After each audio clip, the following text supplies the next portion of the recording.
Bismillahirrahmanirrahim. Alhamdulillahirabbil alamin wassalatu wassalamu ala asyrafil anbiya'i wal mursalin wa ala alihi wa sahbihi ajma'in.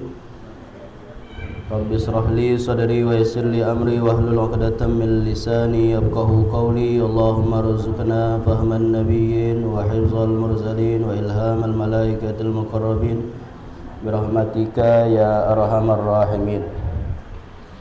Alhamdulillah, insyaallah hari ini kita akan mengkaji tentang kitab tafsir Jalalain.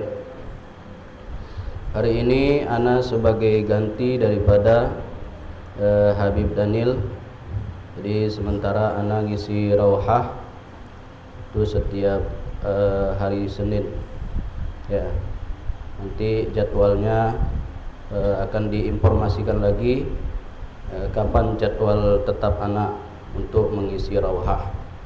Intinya yang akan kita bahas yaitu kitab tafsir Jalalain. Nah, jadi bagi siapa yang punya kelebihan atau punya uang, ya langsung disiapkan kitabnya. Ya, kalau tidak ada, ya maka wajib setiap santri menyiapkan buku catatan.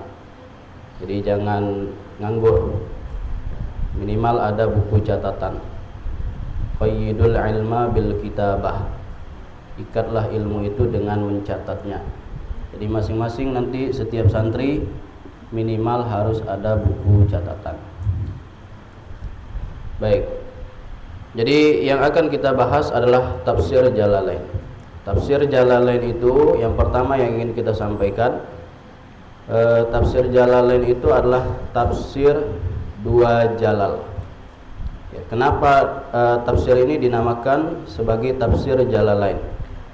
Ya, maka ulama kita menjelaskan, ya sebab kitab tafsir ini dikarang oleh dua ulama besar dan kedua-duanya adalah seorang murid dan guru.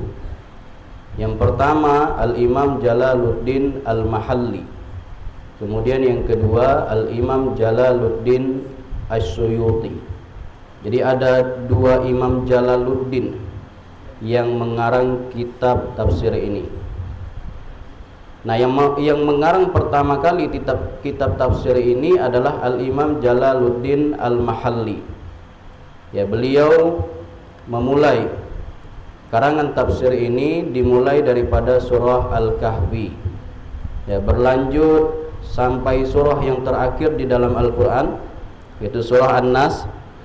Lalu dilanjutkan kembali dari awal surah Al-Fatihah, kemudian surah Al-Baqarah dari ayat 1 sampai ayat 26 kalau tidak salah. Setelah itu beliau meninggal dunia. Ya, jadi setelah beliau menuliskan separuh daripada penafsiran Al-Quran, ya, tepatnya pada surah Al-Baqarah ayat 26 beliau wafat. Sehingga murid beliau Al-Imam Jalaluddin As-Suyuti, ya, didesak oleh sahabat-sahabatnya untuk melanjutkan tafsir tersebut. Ya, sehingga beliau melanjutkan penafsiran Al-Quran dimulai daripada surah Al-Baqarah. Jadi surah Al-Baqarah yang sudah terlanjur ditafsir oleh Al-Imam Jalaluddin Al-Mahalli itu dihapus oleh beliau dan diulang, ya, penafsirannya dari ayat yang pertama, ya, sampai kepada surah Al-Isra. Nah, jadi itulah sebabnya kenapa tafsir ini dinamakan dengan tafsir Jalalain. Ya, sebab yang mengarang kitab tafsir ini adalah dua Imam Jalaluddin. Yang pertama Jalaluddin Al-Mahalli, yang kedua Jalaluddin As-Suyuti. Nah, dan Imam Jalaluddin Al-Mahalli ini merupakan guru daripada Al-Imam Jalaluddin As-Suyuti. Nah, baik, kita langsung saja kepada surah yang pertama. Ya, surah yang pertama surah Al-Fatihah. Surah Al-Fatihah ini yang menafsirkan adalah Al-Imam Jalaluddin Al-Mahalli. Ya, beliau mengatakan Suratul Fatihah makkiyatun sab'u ayatin bil basmalati in kanat minha wasabi'atu siratal ladina ila akhiriha wa illam takun minha fasabi'atu ghairil maghdubi ila akhiriha wa yuqaddaru fi awwaliha qulu liyakuna ma qabla iyyaka na'budu munasiban lahu bikauniha min mikwalil ibadi. Al-Imam Jalaluddin Al-Mahalli menjelaskan bahwa surah Al-Fatihah itu adalah surah Makkiyah. Jadi di dalam Al-Quran ada surah yang digolongkan surah Makkiyah, ada surah yang digolongkan surah Madaniyah. Betul. Ya. Oh, betul. Jadi ada surah yang digolongkan surah Makkiyah dan ada surah yang digolongkan Madaniyah. Di antara definisi yang disampaikan oleh ulama, surah Makkiyah itu adalah surah yang turun sebelumnya hijrah Nabi ke kota Madinah. Jadi surah-surah yang turun sebelum Nabi hijrah ke kota Madinah, walaupun surah itu tidak turun di kota Mekah, maka dia dinamakan surah Makkiyah. Sebaliknya, surah Madaniyah adalah surah yang diturunkan setelah Nabi hijrah ke kota Madinah. Nah, itu definisi daripada Makkiyah dan Madaniyah. Makkiyah turunnya sebelum Nabi hijrah ke kota Madinah. Sedangkan Madaniyah adalah surah yang turun setelah Nabi hijrah ke kota Madinah, walaupun nanti turunnya di kota Mekah. Nah, maka surah Al-Fatihah ini termasuk surah Makkiyah, turunnya sebelum hijrah Nabi ke kota Madinah. Ada sebahagian ulama yang mengelompokkan Al-Fatihah ini adalah surah Madaniyah. Ya, jadi surah Al-Fatihah ini turun setelah setelah hijrahnya Nabi ke kota Madinah. Ada juga ulama yang mengatakan bahwasanya Al-Fatihah itu turunnya 2 kali. Yang pertama sebelum Nabi hijrah, yang kedua setelah Nabi hijrah. Nah, jadi ada ikhtilaf di antara ulama di sini. Ada yang menggolongkan Al-Fatihah itu termasuk Makkiyah, ada yang menggolongkan Al-Fatihah itu termasuk Madaniyah, ada yang mengatakan dia termasuk Makkiyah dan Madaniyah. Ya, karena turunnya sebanyak 2 kali. Yang pertama sebelum Nabi hijrah ke kota Madinah, yang kedua setelah hijrah Nabi ke kota Madinah. Nah, di sini menurut Al-Imam Jalaluddin Al-Mahalli, surah Al-Fatihah ini termasuk surah Makkiyah. Sab'u ayatin bil basmalati in kanat minha wasabi'atu siratal ladina ila akhiriha. Jumlah surah Al-Fatihah ini ada 7 ayat. Dengan basmalah, jika dia termasuk ayat di dalam surah Al-Fatihah, maka ayat yang ketujuhnya adalah siratal ladzina an'amta alaihim sampai akhir ayat. Dan jika dia tidak termasuk ke dalam surah Al-Fatihah, maka ayat yang ketujuhnya adalah ghairil maghdubi alaihim sampai ayat yang terakhir. Nah, maka di sini ada perbedaan pendapat di antara ulama. Apakah basmalah itu termasuk ayat di dalam surah Al-Fatihah atau tidak? Menurut mazhab kita, mazhab Syafi'i, basmalah termasuk ayat di dalam surah Al-Fatihah. Ya, sehingga kalau seandainya ada orang sholat, dia baca Al-Fatihah tidak pakai basmalah, maka sholatnya tidak sah, karena ayat Al-Fatihahnya kurang. Nah, ada ulama dalam mazhab yang lain mengatakan basmalah itu tidak termasuk ayat di dalam surah Al-Fatihah, tapi mereka tetap menganggap Al-Fatihah itu tetap 7 ayat. Nah, ayat yang ketujuh menurut mereka dimulai daripada ghairil maghdubi alaihim. Kalau kita dimulai daripada siratal ladzina an'amta alaihim. Ya, dimulai daripada bismillah. Bismillahirrahmanirrahim. Ayat pertama. Alhamdulillahirabbil alamin, arrahmanir rahim, maliki yaumiddin, iyyaka na'budu wa iyyaka nasta'in. Ihdinas siratal mustaqim. Siratal ladzina an'amta 'alaihim ghairil maghdubi 'alaihim waladdallin. Itu ayat yang ketujuhnya. Kalau dalam mazhab yang lain yang tidak menganggap basmalah itu termasuk Al-Fatihah, maka ayat yang ketujuhnya beda. Ya, dimulai daripada Alhamdulillahirabbil alamin. Itu ayat pertama menurut mereka. Alhamdulillahirabbil alamin, Ar-Rahmanir Rahim, Maliki Yaumiddin, Iyyaka na'budu wa iyyaka nasta'in, Ihdinas siratal mustaqim, Siratal ladzina an'amta 'alaihim. Itu ayat ke-6. Siratal ladzina an'amta 'alaihim, ayat yang ke-6. Ayat yang ketujuhnya ghairil maghdubi 'alaihim waladdallin. Jadi sama-sama menganggap Al-Fatihah itu 7 ayat. Ya, perbedaannya dari menganggap basmalah itu termasuk ayat Al-Fatihah atau tidak. Nah, maka kita yang menganggap basmalah itu termasuk ayat di dalam surah Al-Fatihah, kalau baca Al-Fatihah tidak pakai basmalah, maka sholatnya tidak sah. Lalu gimana kalau seandainya kita berimam dengan imam yang baca Fatihahnya tidak pakai basmalah? Ya, contohnya misalkan kita berimam dengan Imam Sudais di Mekah. Ya, baca Al-Fatihahnya tidak pakai basmalah. Allahu Akbar. Alhamdulillahi Rabbil Alamin, Ar-Rahmanir Rahim, Maliki Yaumiddin. Dia langsung Alhamdulillah, tidak pakai basmalah. Nah, maka ini pernah saya tanyakan kepada mereka yang pernah langsung sholat di belakang Imam Sudais langsung. Ya, mereka mengatakan bahwasanya Imam Sudais itu sebenarnya baca bismillah, tapi bismillahnya dia secara sir, tidak dijaharkan, tidak dikuatkan suaranya. Ya, jadi beliau itu tetap baca bismillah. Bismillahirrahmanirrahim. Alhamdulillahirabbil alamin. Nah, maka karena dia baca bismillah juga walaupun sir, maka kita yang berimam dengan beliau sholat berjamaahnya sah, sholat kita sah.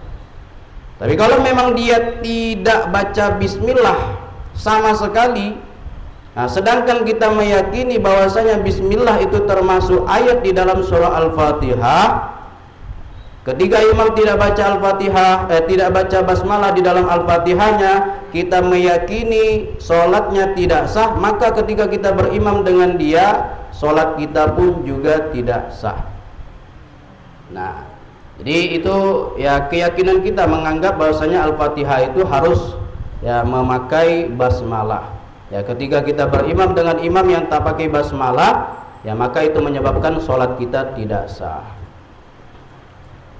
Nah, kemudian Al-Fatihah ini kan termasuk rukun sholat.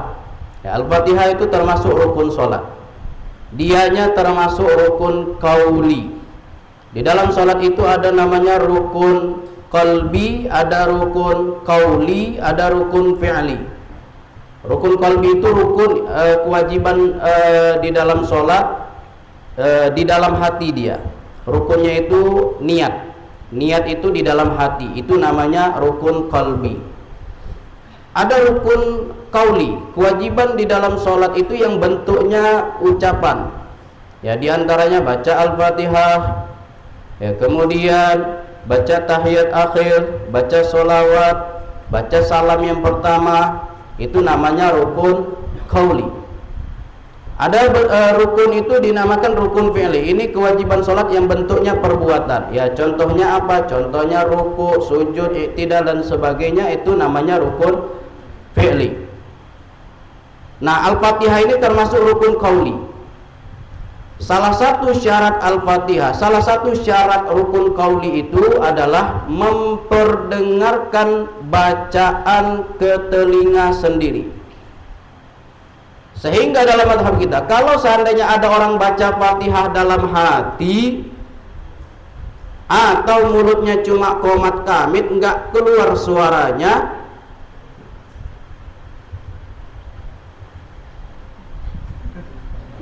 enggak ada suara, maka sholatnya tidak sah. Jadi minimal keluar suara, terdengar oleh telinganya sendiri.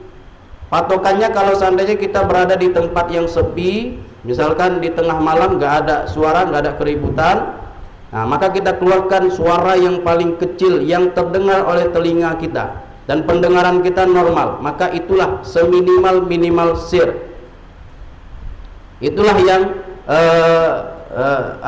seminimal sahnya bacaan Al-Fatihah, bacaan rukun qaulinya. Tapi kalau seandainya dia baca dalam hati ya, atau baca qomat kamit tidak ada suara, itu menyebabkan sholatnya tidak sah. Kemudian ya, Al-Fatihah ini kan termasuk rukun sholat. Kalau seandainya ada satu huruf saja yang terluputkan, itu menyebabkan sholatnya tidak sah. Maka kita mesti perhatikan makharijul hurufnya, kita mesti perhatikan panjang pendeknya ya, kita mesti perhatikan tasdidnya ya. Jangan asal sembarangan baca Fatihah itu, jangan asal cepat aja ya. Baca Al-Fatihah awak baru sampai Maliki Yaumiddin, Allahu Akbar, mak cepat kali wak ini baca. Baca Fatihah itu jangan terlalu cepat lah ya. Jadi betul-betul itu diperhatikan, karena itu termasuk rukun sholat. Kalau rukunnya satu rukun saja bermasalah, ya sholatnya tidak sah ya. Jadi panjang pendeknya, tajwidnya, makharijul hurufnya, tasdidnya ya. Kalau sampai salah satu huruf ya, kemudian merubah makna, itu bisa menyebabkan sholatnya tidak sah. Masya Allah suaranya bagus, tapi makharijul hurufnya bersalahan. Allahu Akbar. Bismillahirrahmanirrahim. Alhamdulillahi Rabbil Ngalamin. Ngalamin apa wak? Ngalamin kata dia. Bukan nga. Di tasdidnya makharijul hurufnya itu harus diperhatikan. Iyyaka na'budu wa iyyaka nasta'in. Ada tasdid di situ. Kalau dia tidak pakai tasdid, ya hukumnya haram. Iyyaka na'budu wa iyyaka nasta'in, tasdidnya hilang. Nah, itu bisa menyebabkan sholatnya batal. Ya, sebab kenapa? Sebab itu sudah merubah makna. Kalau iyyaka na'budu wa iyyaka nasta'in artinya hanya kepadamu kami menyembah dan hanya kepadamu kami meminta pertolongan. Tapi kalau tidak pakai tasdid, iyyaka na'budu wa iyyaka nasta'in, ya maka artinya berubah. Kepada matahari kami menyembah, kepada matahari kami minta tolong. Nah, itu kalau dia tahu artinya, dia tetap lakukan, ya, maka itu bisa menyebabkan seseorang itu murtad, na'udzubillahi min dzalik. Jadi Al-Fatihah ini betul-betul lah diperhatikan, jangan asal-asalan aja bacanya. Panjang pendeknya, makharijul hurufnya itu harus diperhatikan. Nah, kemudian Bismillah tadi kan disebutkan termasuk ayat di dalam surah Al-Fatihah. Ini menjadi ikhtilaf di antara ulama. Ya. Ada yang mengatakan termasuk ayat, ada yang mengatakan tidak termasuk ayat. Satu-satunya basmalah yang disepakati oleh ulama termasuk ayat Al-Quran adalah basmalah di dalam surah An-Naml ayat 30. Surah An-Naml ayat 30. Ya, kalau tidak salah ayatnya, nanti kalau salah dikoreksi. Wa innahu min Sulaiman wa innahu bismillahirrahmanirrahim. Inilah basmalah yang disepakati oleh ulama termasuk ayat Al-Quran. Ya, maka ketika ada orang yang mengingkari basmalah di dalam surah An-Naml ini, itu bisa menyebabkan murtad. Tapi kalau ada orang yang mengingkari basmalah di dalam surah Al-Fatihah, tidak menyebabkan murtad. Ya, karena itu diperselisihkan oleh ulama, termasuk ayat Al-Quran atau tidak termasuk ayat Al-Quran. Nah, kemudian kalau kita kait-kaitkan kepada masalah fikih berkaitan dengan hukum membaca basmalah, ya mungkin ini juga sudah pernah saya sampaikan kepada sebagian santri. Ya, baca basmalah itu bisa menjadi wajib, bisa menjadi sunnah, bisa menjadi makruh, bisa menjadi haram, dan bisa menjadi mubah. Membaca bismillah wajib. Ketika kapan? Ketika baca surah Al-Fatihah di dalam solat, itu wajib. Wajib hukumnya. Kalau nggak baca bismillah, solatnya nggak sah. Baca bismillah sunnah ketika kapan? Ketika mau baca Quran, ketika mau makan, ketika mau minum dan sebagainya, itu sunnah baca bismillah. Kemudian baca bismillah hukumnya makruh.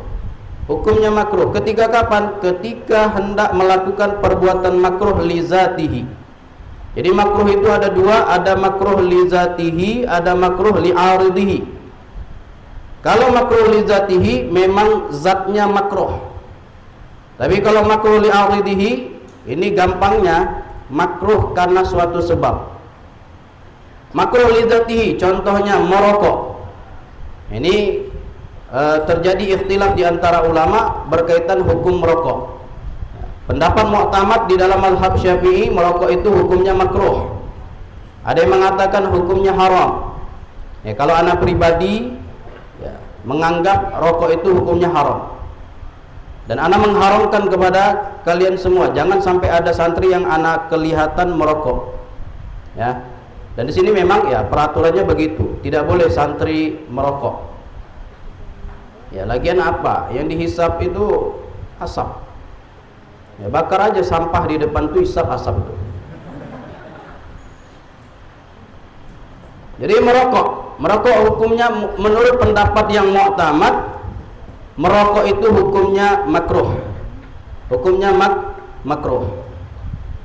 Nah, maka makruhnya ini makruh li zatihi. Ketika ada orang baca bismillah mau melakukan perbuatan makruh li zatihi, maka baca bismillahnya juga makruh, tidak sunnah, tidak dapat pahala. Sebelum hisap rokok, bismillahirrahmanirrahim.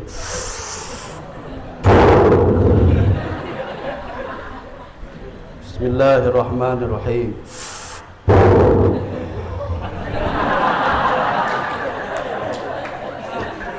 Kan ada atraksi kayak gitu ya.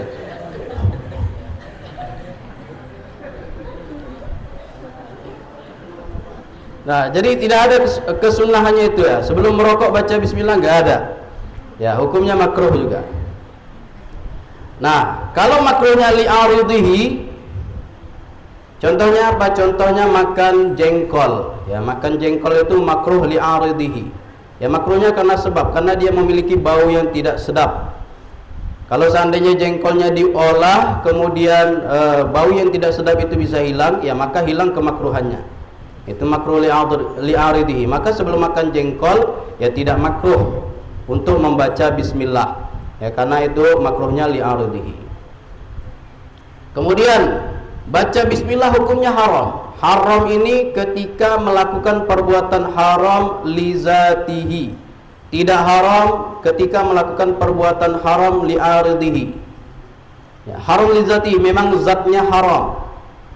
Ya, contohnya apa? Contoh berjudi. Judi kan itu haram li zatihi. Memang dia asal muasalnya memang haram. Ya. Jadi kalau baca bismillah sebelum berjudi, ya haram juga. Misalkan ada 5 orang lagi main judi. Pimpinannya mengatakan kepada teman-temannya, teman-teman sekalian, sebelum kita memulai perjudian kita, alangkah baiknya kita awali dengan basmalah. Bismillahirrahmanirrahim. Ya, itu tidak bakalan mengurangi dosa. Baca bismillahnya haram, ya, tidak bisa. Atau sebelum minum khamar, ya, sebelum mabuk-mabuk dia bismillahirrahmanirrahim, pakai tangan kanan, minum duduk.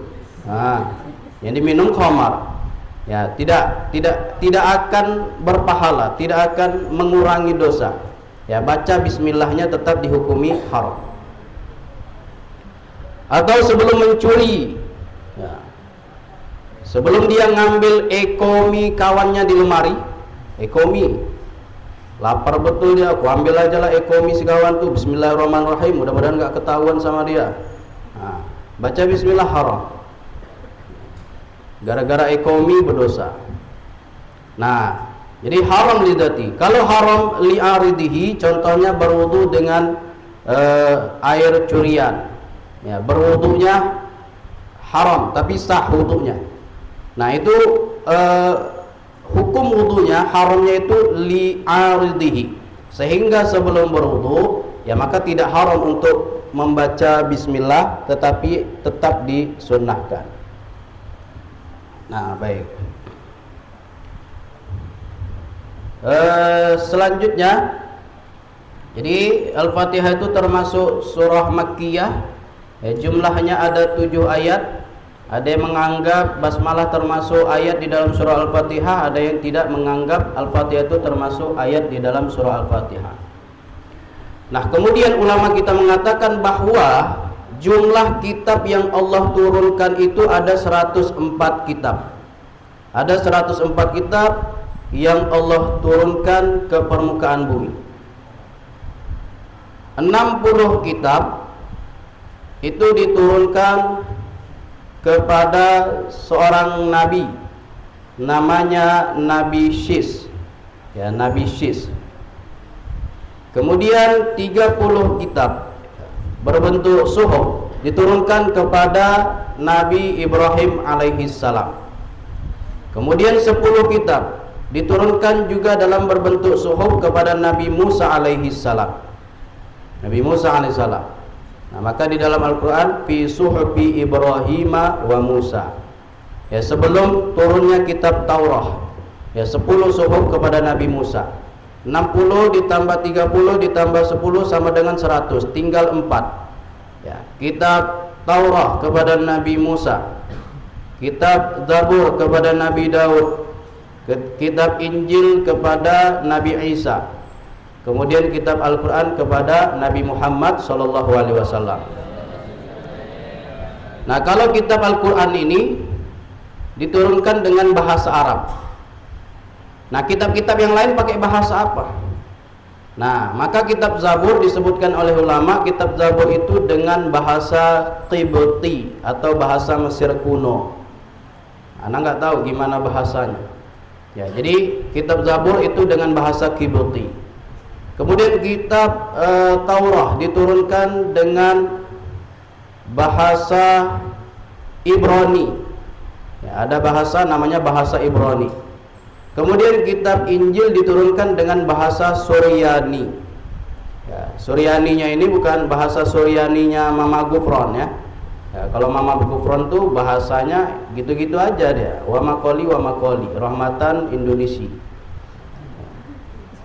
Itu sampai sekarang dia masih aktif itu.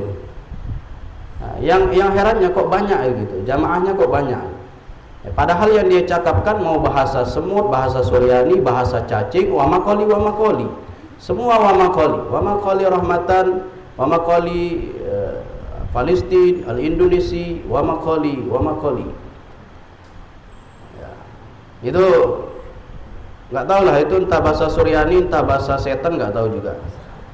Nah, jadi bahasa Suryani itu bahasa kitab Injil. Nah, Al-Quran dengan bahasa Arab. Nah, 104 kitab ini maknanya semua terkandung di dalam Al-Quran. Jadi apa yang ada di dalam Al-Quran itu juga ada di dalam kitab-kitab yang lain. Maka sebenarnya di dalam kitab Injil itu ya, sama isinya dengan Al-Quran. Al-Quran mengharamkan B2, maka di dalam kitab Injil itu juga diharamkan yang namanya B2. Hanya saja mereka ya mengganti kitab suci mereka, ya ditukar. Ya. Sehingga di dalam kitab mereka itu ya mengatakan B2 itu halal, padahal sama dengan Al-Quran. Nah, maka apa yang ada di dalam kitab-kitab yang lain itu semua ada di dalam Al-Quran. Kemudian makna yang ada di dalam Al-Quran itu ada di dalam surah Al-Fatihah. Al-Quran bercerita tentang pujian kepada Allah, ada di dalam Bismillahirrahmanirrahim, dengan nama Allah yang Maha Pengasih lagi Maha Penyayang.